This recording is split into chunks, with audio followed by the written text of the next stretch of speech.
सनातन संस्कृति के लिए समर्पित आचार्य महेंद्र मिश्र मानस मणि जी के YouTube चैनल को सब्सक्राइब करके सुंदर भजनों एवं कथाओं की अमृत वर्षा का लाभ प्राप्त करें।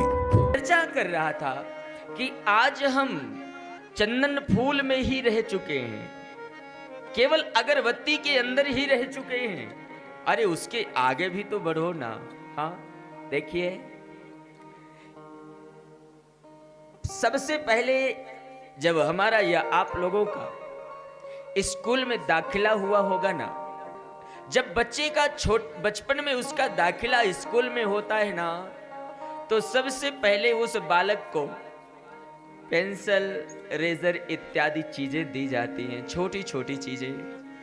लेकिन प्रार्थना करूं, बड़े विचार से समझना, यद्यपि उस पेंसिल और रेजर से उसे ग्रेजुएशन मिलने वाला नहीं है, उसे डिग्री मिलने वाली नहीं है, लेकिन पेंसिल और रेजर के बगैर चलने वाला भी नहीं है। जब तक वो होगा नहीं तो हम आगे बढ़ भी नहीं सकते। लेकिन आप देखें, साल, 2 साल, 3 साल बच्चा पेंसिल रेजर में पढ़ता है, उससे करता है, लेकिन उसके बाद पेंसिल के बाद उसे पेन भी तो पकड़ाया जाता है। तो मैं निवेदन करूं ना, यानी प्राइमरी में जब तक पढ़ो तो पेंसिल और रेजर में चलो, लेकिन प्राइमरी में बुढ़ापे तक थोड़ी ना पढ़ना है, डिग्री प्राप्त करना है आगे। तो चंदन और फूल या अगर, यद्यपि श्रद्धा मुबारक हो आपको, मैंने एक दिन कहा था, लेकिन उसके आगे भी बढ़ो। और आगे बढ़ना क्या है?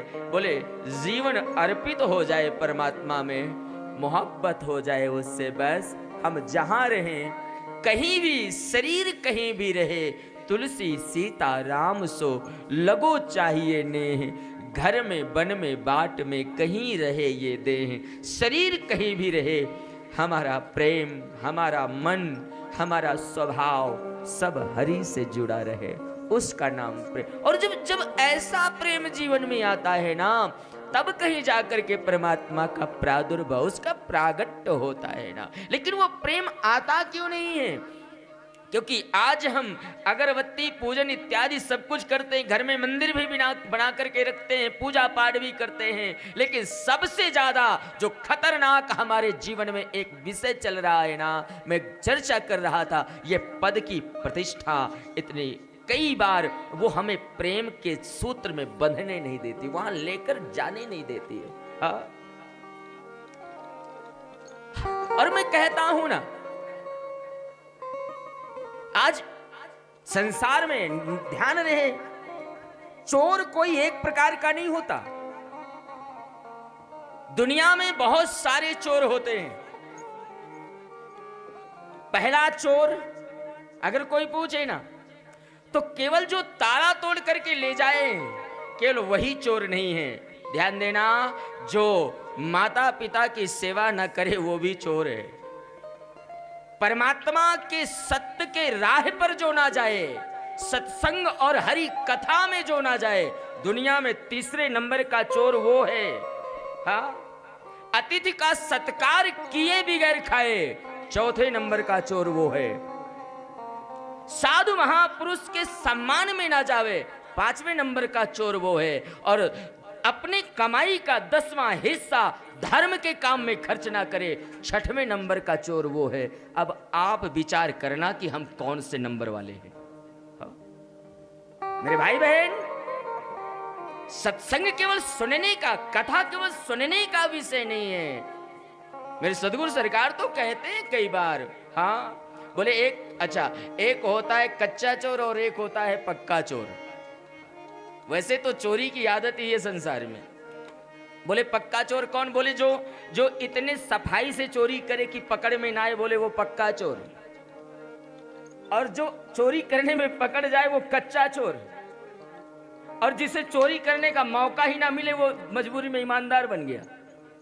संसार में ऐसे निवेदन करूं ना, ये क्यों होता है? क्योंकि हमारे जीवन में हमने केवल सत्संग को सुना है, कभी उतारा नहीं है। और ना तो सच्चा गुरु, एक कथा ने परीक्षित का उद्धार कर दिया। मैं प्रार्थना करूं, यहां कई बार सदगुरु को या कोई उच्च आसन में बैठ करके व्यक्ति को आत्म कल्याण का विषय बोलना चाहिए, केवल ऊपर से प्रसन्न करने की विशेषता नहीं बोलनी चाहिए, तभी तो कल्याण होगा ना विश्व का। अगर हमारी कमियों को देख करके और आपको कोई बताने वाला नहीं है तो आपके जीवन की कमियां सुधरने वाली नहीं है, और हमारे और आपके जीवन की कमियां और बढ़ती चली जाती है। हाँ, अपराधी को सजा ना मिले ना तो उसका अपराध दिनों दिन बढ़ता चला जाता है। इसलिए हमारे शास्त्र में, हमारे संविधान में, हमारे देश में अपराध करने वाले की सजा भी निर्धारित की जाती है। हाँ, अपराधी को सजा ना मिले तो अपराध, और मैं निवेदन अगर शास्त्र से करूं तो किसी ने भी अपराध मानस के अंदर किया है तो भगवान ने सजा दिया है, उसे ईश्वर ने दिया है। नाद के जीवन में अहंकार हुआ ना तो भगवान ने सजा दिया, गरुण के जीवन में अहंकार हुआ, भगवान ने सजा दिया, इंद्र के पुत्र जयंत को अहंकार हुआ, राम ने सजा दिया। क्यों? क्योंकि अपराधी को सजा चाहिए, लेकिन हाँ, अपराध की सजा निर्धारित करती है कितना बड़ा अपराध और कितनी बड़ी सजा होनी चाहिए। हाँ मेरे भाई बहन, इसलिए निवेदन करूं, प्रेम से परमात्मा तो आता है, लेकिन हृदय में प्रेम का आना बड़ा मुश्किल है। और प्रेम कब तक नहीं आता? जब तक हमारे जीवन से विकार दूर नहीं होते। और महादेव से पार्वती माता ने कहा ना, बोले विकार कौन सा बाबा? बोले सबसे बड़ा व्यक्ति के जीवन में जो विकार है वो ईगो। हाँ, हमारे जीवन का जो सबसे बड़ा विकार, जो हमें नीचे खींच करके रखता है। हाँ, निवेदन करो ना, साधुओं ने, मानसकारों ने तो बड़ा सुंदर दर्शन कराया ना। हाँ, आज सर्वस्व है हमारे पास, लेकिन हम कई बार उससे पीछे रह जाते हैं, और इसीलिए हम धर्म की भूमि में नहीं जा पाते हैं, हम किसी साधु महापुरुष के पास में नहीं जाते हैं। क्यों? क्योंकि हमारे अंदर वो बैठा हुआ है ना। अरे हाँ मेरे भाई बहन, संसार में, इस दुनिया में, हाँ विचार करना, किसी लेखक ने कहा है ना, ये संसार ज्यादा दिन का नहीं है। हाँ, बोले चारों दिनों की